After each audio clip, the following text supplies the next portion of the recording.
이 시대는 하나님께 의탁하는 삶을 살아가는 것이 심각하게 도전받고 있는 시대입니다. 물론 모든 시대마다 믿는 자들이, 하나님을 믿는 자들이 각자의 삶을 하나님께 위탁하는 것은 도전이었습니다. 그렇지만 그 어떤 시대보다 이 시대는 믿는 자들이 자기의 삶을 하나님께 위탁하고 살아가는 것에 대해서 심각하게 도전을 받고 있습니다. 왜냐하면 이 시대는 모든 것이 개인이 주인인 것처럼 그렇게 주장하고 조장되어지는 시대이기 때문입니다. 포스트 모더니즘이라는 그 말을 들어보셨을 거예요. 이 시대는 포스트 모더니즘이 모든 사회 전반에 영향을 미치고 있는 시대입니다. 포스트 모더니즘은 절대적인 진리는 없고 모든 것은 상대적이고 주관적이라고 여기는 그 이념이 밑바탕에 깔려있는 사상입니다.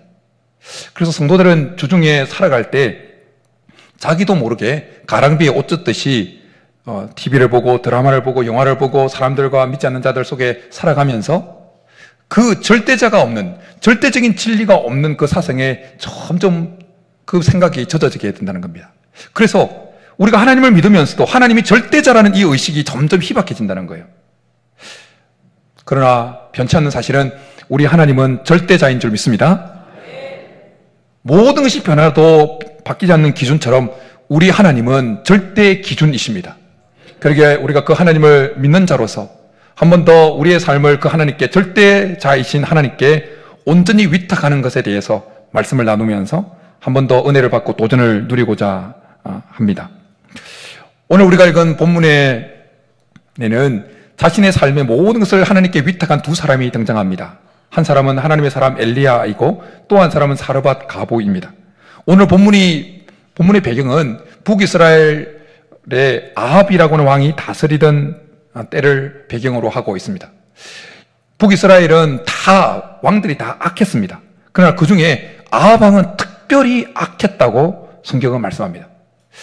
북이스라엘의 초대 왕이었던 여로보암은 단과 베델에 금송아지를 만들어서 그것을 하나님이라고 만들고 제사장을 일반인으로 세워서 비슷한 절기에 맞춰가지고 그렇게 북이스라엘 백성들이 남쪽 예루살렘에 넘어가지 못하도록 방해를 합니다. 그런데 그렇게 여로보암이 악했어요. 그런데 성경은 아합이 여로보암이 행했던 것을 가볍게 여겼다고 그렇게 말씀하고 있습니다. 그만큼 악한 것이죠. 아합은 오히려 북이스라엘 수도였던 사마리아에 바알을 위한, 그 당시 팔레스타인에 비를 주관한다고 여겨졌던 그 우상이었던 바알을 위한 신전을 세웁니다. 그리고 바알을 섬깁니다. 바알을 예배합니다. 바알을 국가적인 종교로 장려합니다. 반면에 여호와 하나님을 섬기는 자들을 핍박합니다. 선지자들을 잡아 죽입니다. 그런 악한 왕 아합에게 하나님은 엘리야를 보냅니다. 그리고 엘리야 앞에 나가서 내 말이 없으면 수년 동안 비와 이슬이 있지 않을 것이다, 그렇게 이야기하게 만듭니다. 그런데 엘리야 앞에 모든 여호와를 섬기는 선지자고 선자고 다 죽이려고 하는 그런 분위기 속에 엘리야가 그런 일을 주동적으로 하고 있는 아합 앞에 나가는 것은 자살행위였다는 겁니다. 자살행위. 그렇잖아요. 그런데 엘리야로 하여금 그렇게 자살행위 같은 행위를 할 수 있는 그 담대함이 일어나게 만들었던 것은 무엇이었을까요? 그 이유는 엘리야가 자신의 모든 것을 하나님께 위탁했던 인물이었기 때문이었습니다. 자기의 생명도, 자기의 생사화복도 다 하나님께 위탁했던 것입니다. 엘리야는 사나 죽으나 자기는 하나님의 것이라 여기고, 그래서 아합 앞에 나아가는 데 있어서 전혀 쫄지 아니하고 담대하게 나아갈 수 있었다는 것입니다. 하나님께 자신의 모든 삶의 모든 것을 온전히 위탁한 사람에게는 세상이 알지 못하는 담대함이 있습니다. 세상이 감당치 못하는 담대함이 있습니다. 자기 민족을 위해서 나아갔던 그 에스더처럼 죽으면 죽으리로다라는 담대함이 생긴다는 것입니다. 하나님께 우리의 삶을 온전히 위탁함으로 하나님께 주시는 그 담대함이 오늘 예배 참석한 우리 모두에게 있기를 간절히 축복합니다. 세상이 두렵습니까? 미래가 두렵습니까? 그러면 우리의 삶을 온전히 하나님께 위탁해 보십시오. 그러면 전에 내 속에 없었던 담대함이, 하늘로부터 임하는 담대함이, 위로부터 임하는 담대함이 우리에게 가득 채워질 줄 믿습니다. 엘리야는 그 담대함을 가지고 그렇게 나아갔고, 그리고 전하고 난 다음에 피신을 했습니다. 그리 시냇가로 인도를 받아서 피하게 되어집니다. 그런데 비와 이슬이 계속 내리지 않게 되었기 때문에 그리 시냇가도 마르게 되어집니다. 그러자 하나님은 엘리야가 납득하기 쉽지 않은, 이해하기 쉽지 않은 말씀을 주십니다. 그것은 시돈 땅에 가서 시돈에 있는 사르밧이라고 하는 곳으로 가서 머물면서 그곳에 있는 과부로부터 그렇게 먹을 것을 공급받으라는 이야기였습니다. 그 말씀이 엘리야 입장에서 납득이 안 되고 이해가 안 되었던 이유는 시돈이라고 하는 그 지역 때문이었어요. 시돈은 바알의 발상지였습니다. 바알의 본거지였다는 거예요. 아합 왕으로 하여금 사마리아 성에 바알을 위한 신전을 만들게 하고 여호와 하나님을 섬기는 신자들을 죽이고 선지자들을 죽이도록 계속 옆에서 충동질했던 자가 누구냐? 이세벨이라고 하는 자였어요. 아합의 아내 이세벨이었어요. 근데 이세벨이 어디 출신이냐? 그 바알의 본거지였던 시돈을 다스리는 왕의 딸이었습니다. 그러니 그곳으로 피해라? 아니, 지금 바알과 싸우기 위해서 시돈으로 가라, 시돈의 사르밧으로 가라 그러면 명분이 있잖아요. 그런데 지금 엘리야가 무엇 때문에 이렇게 처절하게 싸움을 합니까? 지금 우상인 바알 때문에 싸우고 있는데, 싸우기 위해서 바알의 본거지인 시돈으로 가라는 것이 아니라 자기 목숨 연명하기 위해서 시돈의 사르밧 지역으로 가라고 그러니까 엘리야 입장에서는 납득이 안 되는 거예요. 그럼 뭐 하라고 지금 바알과 싸우라고 했냐고. 그렇게 선지자로서의 위신도 다 까먹도록 그렇게 시돈으로 가라고. 그리고 거기 가서, 아니, 이 멀쩡한 사람도 아니고 그 과부 집에 가서 목숨을 연명하라고. 납득이 안 되는 겁니다. 그럼에도 불구하고 엘리야는 오늘 본문에 보면 갑니다. 그렇게 갈 수 있었던 이유는 어디에 있겠습니까? 자기의 모든 것을 하나님께 위탁했기 때문이었어요. 그러니까 납득이 안 돼도 하나님의 말씀에 순종할 수 있었다는 것입니다. 오늘 예배에 참석한 우리 성도님들은 여러분들의 삶을 하나님께 온전히 위탁하셨습니까? 정말 위탁하셨습니까? 우리의 삶을 스스로 진단해 볼 수 있어요. 우리가 우리의 삶을 하나님께 온전히 위탁했는지, 반쯤 위탁했는지, 아니면 말만 위탁했다고 말하고 있는지를 점검해 보려면 엘리야의 모습을 통해서 우리가 하나님 말씀에 온전히 순종하는지를 체크해 보시면 되는 거예요. 납득이 안 되어도 하나님이 말씀하셨다면, 온전히 순종하고 있다면 우리는 우리의 삶을 온전히 하나님께 위탁하고 살아가고 있는 자들입니다. 그런데 이해되는 말씀만 내가 순종하고, 혹은 내게 손해가 되어지는 말씀은 못 들은 척하고 그렇다면 우리는 반쯤 하나님께 위탁하고 있는 자들이거나 말로만 하나님께 위탁하고 있는 자들일 수 있습니다. 근데 우리가 이스라엘의 초대왕이었던 사울을 통해서 아는 것처럼 반쯤 순종하는 것은 순종이 아니라는 것을, 불순종이라는 것을 배우게 되어집니다. 그러니 반쯤 위탁한 것은 위탁한 것이 아니라는 거예요. 오늘 하나님께 한 번 더 말씀을 통해서 우리의 삶을 온전히 위탁할 수 있는 믿음이 우리 속에 생겨날 수 있기를 축복합니다. 오늘 본문에 보면 하나님의 사람 엘리야뿐만 아니라 자신의 삶을 하나님께 온전히 위탁했던 또 한 사람이 등장하지요. 사르밧 과부입니다. 그녀는 마지막으로 남아있는 기름병의 기름과 그 통에 남아있던 그 가루로 떡을 만들어서 아들과 자신이 먹고 죽으려고 하고 있는 상황이었어요. 그런데 어느 한 사람이 나타나더니 그거 내놓으라고 그러는 거예요. 그리고 여호와의 이름으로 뭔가를 약속을 해줍니다. 여호와께서 비가 내릴 때까지 나한테 이거 주면 여호와께서 비를 내릴 때까지 이 기근 다 넘어가게 만들 것이다. 통의 가루가, 병의 기름이 없어지지 않을 것이다. 그렇게 이야기해 줍니다. 여러분, 사마리아, 이 사르밧 과부의 입장에서 엘리야의 등장과 엘리야가 요구하는 그 모습을 한번 상상해 보십시오. 얼마나 무리하게 여겼을까요? 얼마나 황당했을까요? 아니, 알지도 못한 사람이 와가지고 느닷없이 먹고 죽으려고 하는 그 내놓으라고 그래요. 성경에는 청가했다고 그렇게 표현하지만 사르밧 과부의 입장에서는 무리한 행동, 그냥 강탈하는 느낌이잖아요. 그리고 지금 사르밧 과부는 어느 지역입니까? 시돈 지역이에요. 시돈은 어떤 지역이라고요? 바알의 본거지였습니다. 바알의 발상지였어요. 그러니 사르밧 과부는 태어날 때부터 지금까지 바알이 비를 주관하는 신이라고 그렇게 알고 있었고 믿고 왔고 그렇게 의식하고 바알에게 한평생 빌면서 왔던 인물이에요. 그런데 느닷없이 한 사람이 나타나더니 내가 노라고 그러고, 그리고 여호와라고 하는 신의 이름을 말하면서 여호와가 비를 내린다는 이야기를 하니 사르밧 과부 입장에서 그것이 믿어졌겠냐고요. 받아들여졌겠냐고요. 하지만 엘리야는 그냥 그녀에게 믿음을 요구한 것입니다. 여호와라고 하는 그 신을 믿고 여호와의 말씀을 믿으면 그녀와 그녀의 아들이 기근을 피하게 될 것이라는 약속을 준 것입니다.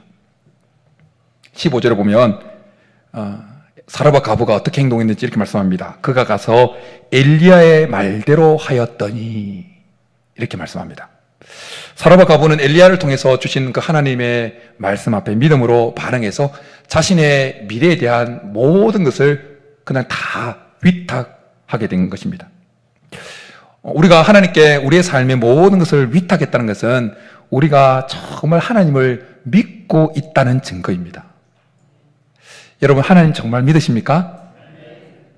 진짜 믿으십니까? 진짜십니까? 예수님도 3번 물으셨잖아요. 베드로에게. 그래서 저도 3번 물어보는 거예요. 정말 우리가 하나님께 우리의 삶 정말 믿고 있다면, 우리가 정말 하나님을 믿고 있다면 우리의 삶을 하나님께 정말 온전하게 맡기게 되어 있다는 것입니다. 하나님을 정말 믿는 것과 우리의 삶을 온전히 하나님께 위탁하는 것은 동전의 양면과 같은 거예요. 온전하게 믿으면 온전하게 하나님께 위탁할 수 있는 거예요. 근데 반쯤 믿으면 반쯤 위탁하는 거예요. 하나님께서 오늘 우리 가운데 정말 믿음을 더하여 주셔서 참 우리 믿음의 고백도로 하나님께 우리의 삶을 온전히 위탁할 수 있기를 축복합니다. 사르밧 과부는 절망적인 상황에 처해 있었지요. 모든 것을 포기하기 일보 직전이었죠. 포기한 상태였죠. 하루하루 근근히 살아가던 사람이었잖아요. 그런 그녀에게 믿음의 도전이 왔고, 그녀는 그 앞에 믿음으로 자신의 삶을 오롯이 하나님께 맡기면서 그 믿음으로 반응하는 것을 보게 되어집니다. 그런데 절망에 처해 있는 모든 사람들이 자신의 미래를 하나님께 위탁합니까? 아니요, 그렇지 않습니다. 포기하고 싶은 그 상황에 직면하는 모든 사람이 자신의 그 미래를 하나님께 위탁합니까? 말씀이 들려왔다고? 아닙니다. 하나님을 정말 믿는 사람이, 하나님을 정말 믿는 믿음을 가진 사람만이 하나님께 자신의 삶의 미래를 오롯이 위탁할 수 있습니다. 여러분 혹시 공무원 시험 과목 중에 한국사를 아주 잘 가르치는 1타 강사인 전한기 씨를 아십니까? 아십니까? 아시면 고개를 좀 끄덕 계세요. 예. 공무원 시험 준비하셨던 분은 좀 아실 거예요. 예. 아니면 뭐 그런 거 관련된 짤을 보신 분은 아실 거예요. 욕 바가지로 하면 막 쌍욕을 하면서 강의를 하는데 크리스찬이에요. 예. 간증도 하기도 하는데요. 애들을 깨우기 위해서 뭐 이렇게 하는데, 근데 그분의 간증을 들어보면 정말 잘 나가서 학원을 차릴 정도로, 학원 건물을 차리고 잘 나가고 개인하고 해서 확 했는데 정부 정책이 바뀌는 바람에 몇십 년 전에 25억의 빚을 지고 쫄딱 망했다는 거예요. 25억의 빚을. 그 당시 몇십 년 전에 25억은 지금 같은 25억도 지금도 크지만 그 당시는 엄청 큰 돈이잖아요. 개인으로 어떻게 할 수 없는 금액이잖아요. 그렇게 10년을 빚쟁이로 그렇게 빚진 상태로 암흑을 통과한 거예요. 그런데 그분의 간증이에요.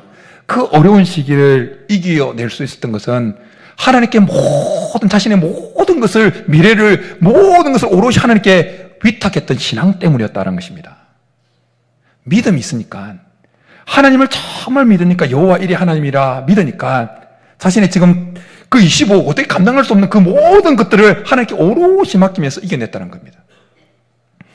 1859년 6월 32일 나이아가라 폭포, 유명하죠. 나이아가라 폭포 위에 보기 드문 놀라운 고기가 펼쳐지고 있었습니다.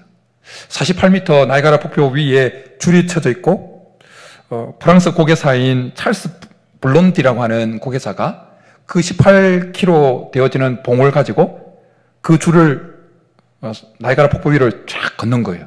사람들이 박수를 확 쳤습니다. 박수에 힘입어서 블론디가 더 어려운 고기를 보여줍니다. 어떤 더 어려운 고기가 뭘까요? 눈 감고 안대를 해가지고 눈 감고 확 지나가는 거예요. 박수 확. 자전거 타고 쫙 지나갑니다. 박수. 뒤로 쫙 갑니다. 박수 막 블론디 합니다.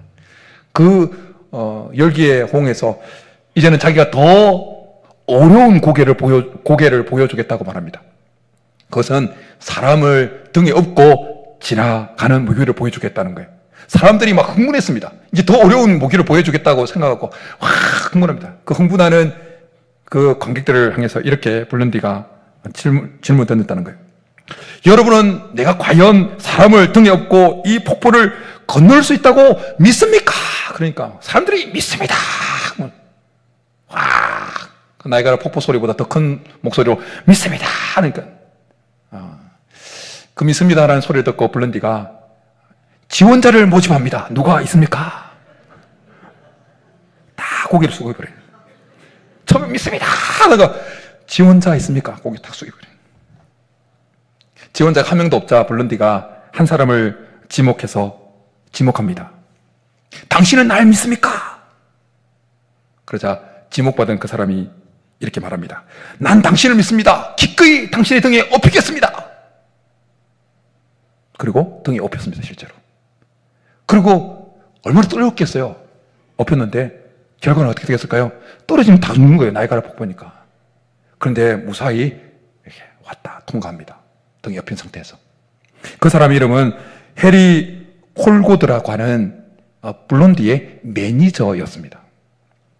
그 사람은 콜고드는 정말 신뢰와 믿음의 그 예화를 남기는 역사적인 인물이 되었다는 것입니다. 하나님께 위탁한다는 것은 우리의 삶의 모든 주권을 다 하나님께 위탁한다는 거예요. 생사화복을 하나님께 다 맡긴다는 의미가 하나님께 우리 삶을 위탁한다고 하는 것 속에 포함되어 있습니다. 예수님은 자신을 가리켜서 선한 목자라고 말씀하시고 우리는 그의 양이라고 말씀합니다. 목자는 양에 대한 모든 주권을 가지고 있어요. 어디로 풀을 먹이러 갈지, 어디로 물을 먹이러 갈지 주권을 가지고 있습니다. 그러기에 예수님은 우리를 향한 모든 주권을 가지고 있는 존재인 줄 믿습니다. 우리의 생사화복이 하나님 손에 있는 줄 믿습니다. 그런데 우리가 알고 있는 대로 양은 자기를 보호할 만한 어떤 무기도 몸에 기능도 없습니다. 사자는 이빨이 있죠. 사슴은 빠른 발이 있죠. 카멜레온은 몸을 색깔을 바꾸죠. 그렇게 자기를 보호할 수 있는 보호장치가 있지만 양은 3m 앞도 못 본다는 거예요. 시력도 안 좋아가지고. 심지어 방향 감각도 없다는 거예요. 어디로 갈지 모른다는 거예요. 그러기에 목자의 존재는 양에게 있어서 절대적인 존재라는 거예요.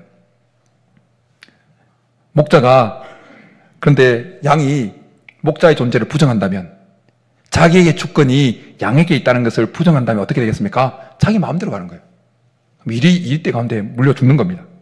목자가 양들을 풀이 있는 곳으로 인도해 가다 보면 때로는 풀이 없는 그 시간과 공간을 통과해야 될 때가 있습니다. 목자가 양에게 물을 먹이기 위해서는 때로는 물이 없는 그 공간과 시간을 통과해야 되는 때가 있습니다.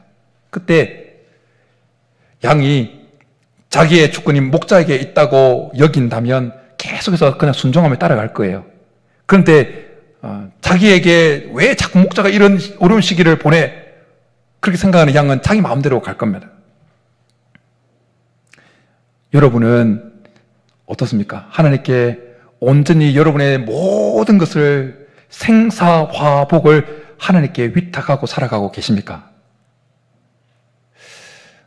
위탁한 자만이 선한 목자 되시는 하나님의 선한 인도하심을 경험할 수 있는 것입니다. 오늘 본문에 자신의 모든 것을 생사화복을 다 하나님께 위탁했던 엘리야와 사르밧 과부에게 하나님은 어떤 은혜를 베푸십니까? 우리 15절과 16절 한번 같이 읽겠습니다. 시작. 그가 가서 엘리야의 말대로 하였더니 그의 식구가 여러 날 먹었으나 여호와께서 엘리야를 통하여 하신 말씀을 같이 통의 가루가 떨어지지 아니하고 병의 기름이 없어지지 아니하리라. 저는 오늘 예배에 참석한 우리 성도님들이 하나님께 우리의 모든 것을 온전히 맡김으로 이런 은혜를 풍성히 누릴 수 있게 하는 축복합니다. 그런데 우리의 삶의 모든 것을 하나님께 위탁하는 것과 관련해서 한 단계 더 나아가는, 한 단계 더 도전이 되어지는 말씀을 함께 나누고자 합니다. 그것은 하나님께 우리의 모든 것을 위탁하는 것은 제자도와 연관이 있다라는 것입니다. 제자도. 예수님은 마가복음 8장에서 무리와 제자들을 함께 모으고 난 다음에 이런 말씀하십니다. 누구든지 나를 따라오려거든 자기를 부인하고 자기 십자가를 지고 나를 따를 것이니라 라고 말씀합니다. 성경은 의도적으로 제자와 무리를 끌어모았다고 그렇게 기록하고 있습니다. 그 의도는 뭐냐면 제자와 무리는 어떻게 구분되어지는지를 확인하게 보여주기 위해서였습니다. 제자는 자기를 부인하고 자기 십자가를 지고 예수님을 따르는 자이고, 무리는 예수님을 따르는 것 같지만 자기를 부인하지 않고 자기 십자가를 지지 않는 자라는 것입니다. 자기를 부인하고 자기 십자가를 지면서 예수님을 따른다는 것은 오늘 위탁과 관련해서 보면 예수님께 인격적으로 전적으로 자기의 삶을 모두 위탁하는 것을 의미합니다. 하나님께 전인격적으로 전적으로 그렇게 위탁하니까 자기를 부인할 수 있는 거예요. 자기의 생사화복이 하나님께 다 있다고 위탁되어지니까 자기를 부인할 수가 있는 겁니다. 자기 십자가를 지을 수 있다는 거예요. 오늘 본문에 등장하는 엘리야는 자기를 부인했어요. 그리고 선지자로서 자기에게 주어진 그 십자가를 지고 하나님이 이끈 대로 이끌려 갔다는 겁니다. 이것이 오늘 본문에 등장하는 그 엘리야의 모습이 예수님께서 제자에게 요구하셨던 자기를 부인하고 자기 십자가를 지고 나를 따를 것이라고 말씀하시는 그 제자된 모습이다라는 것입니다. 그리고 제자된 자의 모습을 삶을 보여주는 누구든지 자기를 부인하고 나를 따를 것이니라, 자기 십자가를 지고 나를 따를 것이니라고 말씀할 때 그 따르다는 그 동사는 현재 분사, 계속적인 행동을 나타내는 현재 분사로 사용되어졌어요. 그러니까 우리가 예수님의 제자로 살아간다는 것은 우리의 삶의 모든 것을 하나님께 위탁하고 한평생 예수님을 따라간다는 것을 의미한다는 거예요. 한번 위탁하고 그냥 말아버리는 게 아니라 죽을 때까지 하나님 앞에 모든 것을 위탁하고 예수님을 따라가는 것이 제자된 모습이다라는 것입니다. 하나님은 우리 중에 어느 누구도 무리로 남아있도록 부르신 자가 한 명도 없습니다. 다 제자로 부르신 줄 믿습니다. 어릴 때 시골 통영에 살 때 집에 많을 때는 집에 새끼를 포함해서 새끼 소를 포함해서 송아지를 포함해서 3마리 정도까지 소가 있었습니다.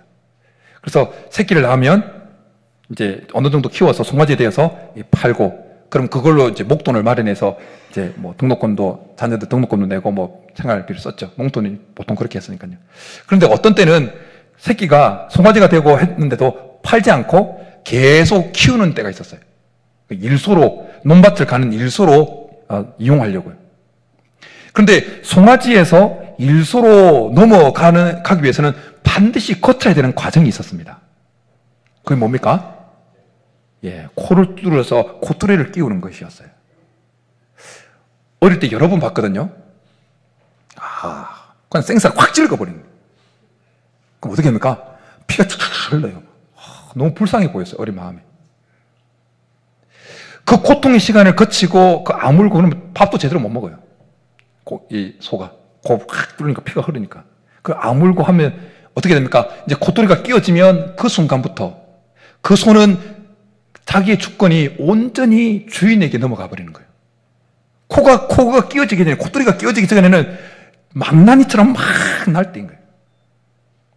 근데 코가 탁 끼어지는 순간, 콧도리가 끼어지는 순간 주인이 조금만 당겨도 바로 딸려옵니다.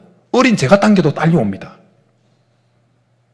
그리고 콧도리가 끼어지고 아물고 이제 다듬어지고 난 다음에는 이제 송아지에서 이제 일소가 되어진다는 것입니다. 여러분, 누가 하나님 나라의 일꾼입니까? 제자입니까? 무리입니까? 당연히 제자이죠. 무리는 권리만 주장하지 의무는 다하려고 하지 않습니다. 그러나 제자는 의무부터 마음에 새깁니다. 그래서 조금만 어려우면 다 떠나갔던 자들이 다 무리였고, 그러나 예수님과 함께 죽겠다고 했던 자들이 다 제자였습니다. 우리가 우리의 삶의 모든 것을 하나님께 온전히 위탁했다는 것은 영적으로 보면 콧도리가 끼어진 거예요. 콧도리가. 바울은 자신의 이 영적 상태가 하나님 예수님께 콧도리가 끼어졌다는 이 표현을 이렇게 표현합니다. 내가 그리스도 예수께 잡힌 바 되었다. 그래서 콧도리에 끼어진 그 소처럼 하나님이 이끈 대로 조금만 이끌어 그냥 그대로 따라갑니다. 바울의 모습을 우리가 너무나 잘 알지 않습니까? 서신을 쓸 때도 내가 가겠다고 말하지 않고 주께서 허락하시면, 주의 뜻이면 가겠다는 표현을 서신서에서, 바울이 쓴 서신서에서 여러 번 그렇게 표현합니다. 그냥 콧도리가 꽉 끼은 거예요. 그러니까 하나님이 이끈 대로 가는 겁니다. 여러분은 여러분의 코가 하나님께 콧도리에 끼어졌습니까?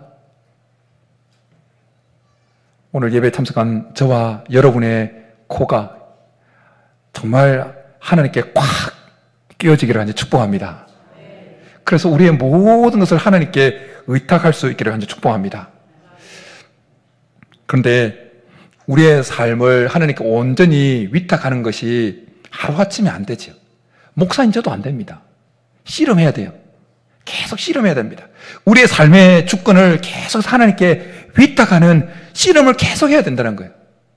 야곱이 약복강에서 하나님의 사자와 씨름하기 전까지 야곱은 순전히 자기 잔머리로 살아왔던 사람이에요.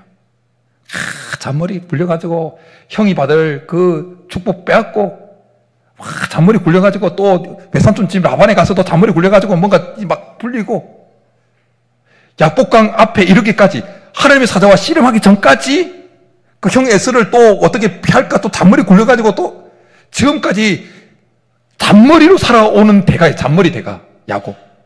그런데 약복강 나루트에서 어떻습니까? 하나님의 사자와 씨름하면서 하나님으로부터 위골이 나갑니다. 이게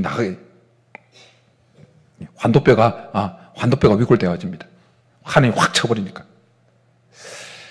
환도뼈가 위골되어진 야곱의 모습은 영적으로 보면 이제는 잔머리로 살아가는 인생이 아니라 하나님께 모든 자신의 삶의 주권을 완전히 넘겨버린 상태를 나타내는 것입니다. 그렇게 야곱의 환도뼈가 위골되고 난 이후에 성경을 잘 읽어보면 야곱이 약복강 그 나루터 바로 옆에 곁에 있는 브니엘을 지날 때 해가 돋았고 라고 표현합니다. 야곱은 지금까지 잔머리 굴리면서 살아오면서 아침에 떠오르는 해를 수없이 많이 봤어요. 근데 그 해는 그의 환도뼈가 위골되고 난 다음에 떠오르는 그 브니엘에서 보았던 해와는 다른 해였어요. 그의 환도뼈가 위골되어지고 곧 그의 삶의 주권이 온전히 오롯이 하나님께 위탁되어지고 난 다음에 브니엘에서 떠오르는 보았던 그 해는 다른 차원의 해였어요. 다른 차원으로 삶이 그렇게 진행되어지는 시작을 알리는 징표와 같은 해였다는 것입니다. 오늘 하나님은 계속 우리에게 우리의 삶의 모든 것을 하나님께 위탁하라고 말씀합니다. 그것이 믿는 자의 모습이요, 그것이 제자의 모습이라고 말씀합니다. 정말 우리가 하나님을 믿는 자라면, 우리가 정말 제자로 그렇게 살아가기를 원한다면 계속해서 우리의 삶의 주권을, 우리의 삶의 모든 것을 하나님께 위탁하는 씨름을 계속할 수 있기를 축복합니다. 처음부터는 잘 안 될 거예요. 그러나 오늘 또 말씀을 들었고 하나님 위탁하고 또 그럼 또 위탁한 거 또 가져오고 또 하나님께 위탁하고 그런 과정을 하면서 제자로 빚어져 갈 수 있게 하는 축복합니다. 제자는 태어나는 것이 아니라 만들어진다는 말이 있습니다. 그렇게 우리의 삶의 주권을, 우리의 모든 것을 하나님께 맡기려고 그렇게 씨름하는 가운데 우리는 제자로 빚어져 갈 겁니다. 구경꾼이 아니라 일꾼으로 그렇게 빚어져 갈 것입니다. 이번 한 주도 이 씨름을 계속해서 결국에 우리의 모든 것을 하나님께 위탁하고 살아가는 제자, 그리스도인들이 다 될 수 있게 하는 축복합니다. 그래서 하나님의 목자 되심을, 선한 목자 되심을 풍성히 경험하는 저와 여러분들 될 수 있기를 주님으로 축복합니다. 이제 우리 말씀 생각하면서 신자 되기 원합니다. 우리 1절만 3번 찬양할 텐데요. 정말 마음을 담아서 하나님께 모든 것을 위탁할 수 있는, 하나님을 정말 믿는 신자가 되기를 원한다는 마음을 가지고 우리 고백하며 나가겠습니다.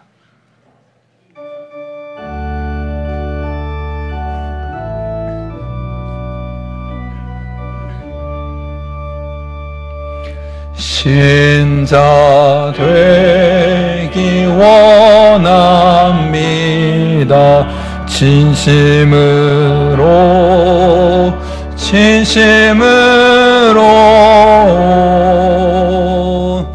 신자 되기 원합니다. 진심으로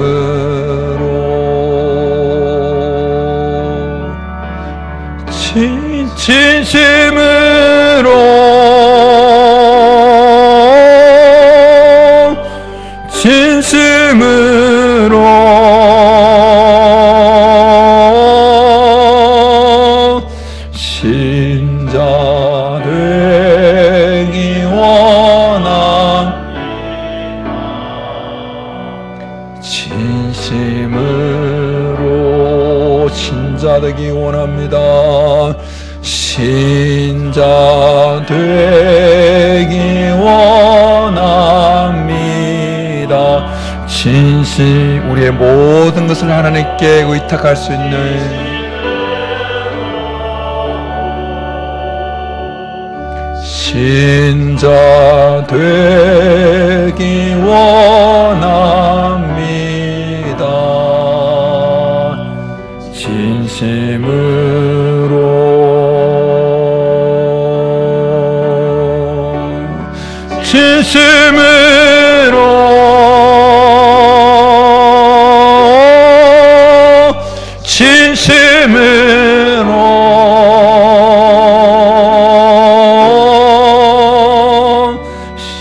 신자 되기 원합니다.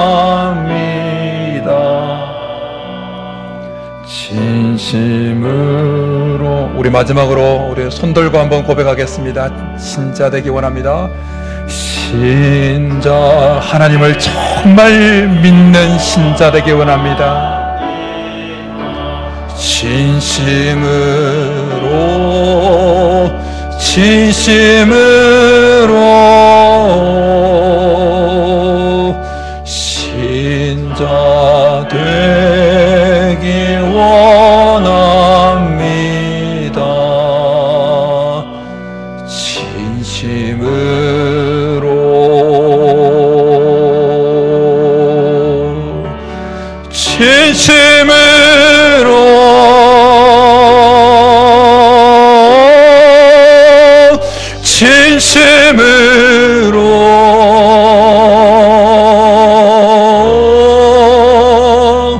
신자 되기 원합니다.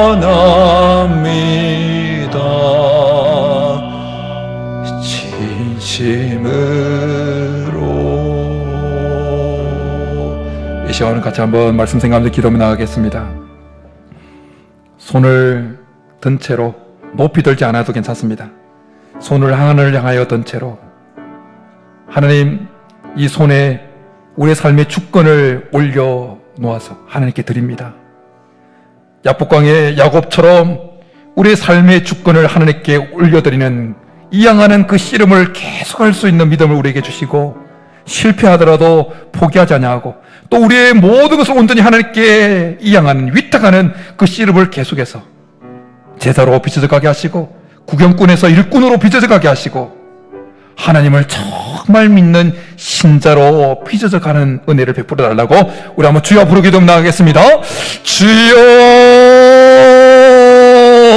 살아계신 하나님 아버지, 정말 하나님을 믿는 신자가 되기를 원합니다.